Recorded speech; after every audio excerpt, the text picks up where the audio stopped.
ছেলেদের উপর একটা মেয়ের দায়িত্ব, তাই মেয়েদের চাকরি করাটা উচিত না, এতে পর্দা সঠিকভাবে পালন করা হয় না।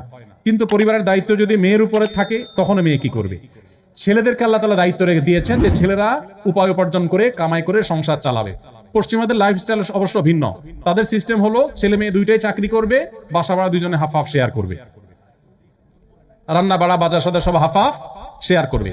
তাদের এই আইডিয়া তারা এক্সপেরিমেন্ট করেছে, প্রতিষ্ঠিত আছে, কিন্তু তারা সুখী নেই, সংসারগুলোর অবস্থা ভয়াবহ।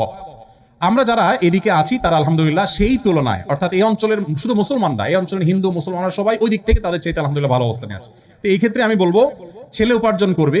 কোনো মেয়ে যদি এরকম পরিস্থিতিতে পড়ে যে তার সংসার চালাবার জন্য তিনি ছাড়া কেউ নাই, শরিয়ত তাকে ঘরে বসে না খেয়ে মরে যেতে বলে না। তিনি অবশ্যই শরিয়া স্বীকৃত পদ্ধতিতে তিনি ব্যবসা করতে পারেন।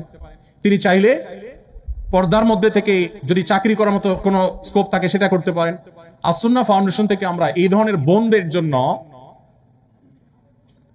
আমাদের দেশের জাতীয় দক্ষতা উন্নয়ন কর্তৃপক্ষের অনুমোদন নিয়ে, লাইসেন্স নিয়ে আমরা একটা প্রতিষ্ঠান করেছি আসুন্নাহ স্কিল ডেভেলপমেন্ট ইনস্টিটিউটের অধীনে। আমাদের প্রশিক্ষণ নির্ভর কাজ আমরা প্রচুর পরিমাণে করছি। তার আওতায় আমরা এই ধরনের মেয়েদের যারা অসহায় তাদের জন্য আমরা স্মার্ট টেইলারিং এর কোর্সের ব্যবস্থা করেছি। 3 মাস সম্পূর্ণ আবাসিক কোর্স এবং 80% পর্যন্ত আমরা স্কলারশিপ দিয়ে থাকি। কারণ যদি কোনো টাকা পয়সা না থাকে তাদেরকে আমরা বাকি টাকাটা পকেট থেকে দিয়ে হলেও 100% স্কলারশিপ দিয়ে থাকি। তাদেরকে ট্রেনিং দেওয়ার পর আমরা বলি প্রায় 60,000 টাকার উপাদান বা বিভিন্ন উপকরণ আমরা দিয়ে দিই, সেলাই মেশিন থেকে নিয়ে সুই সুতা থেকে এভরিথিং আমরা দিয়ে দিই। দিয়ে বলি আপনি এবার বাসায় চলে যান, প্রোডাক্ট তৈরি করেন আপনার প্রাপ্ত প্রশিক্ষণের আলোকে।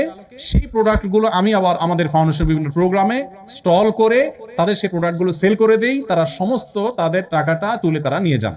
এভাবে আমাদের এই বোনদেরকে স্বাবলম্বী করবার জন্য আমরা ফাউন্ডেশন থেকে কাজ করছি। আপনারা পড়াশোনা শেষে বা আপনাদের ছাত্র জীবনে আপনারাও ইনশাআল্লাহ এই ধরনের বোনদের, অসহায় বোনদের জন্য যদি আপনারা উদ্যোগী হন, তাহলে আমাদের একটি বোনও তাদের সামান্য 2টি পয়সার জন্য তাদের চরিত্র, তাদের সম্ভ্রম, তাদের ইজ্জত, তাদের পর্দাকে কোথাও ভুলণ্ঠিত হতে দিতে হবে না ইনশাআল্লাহ।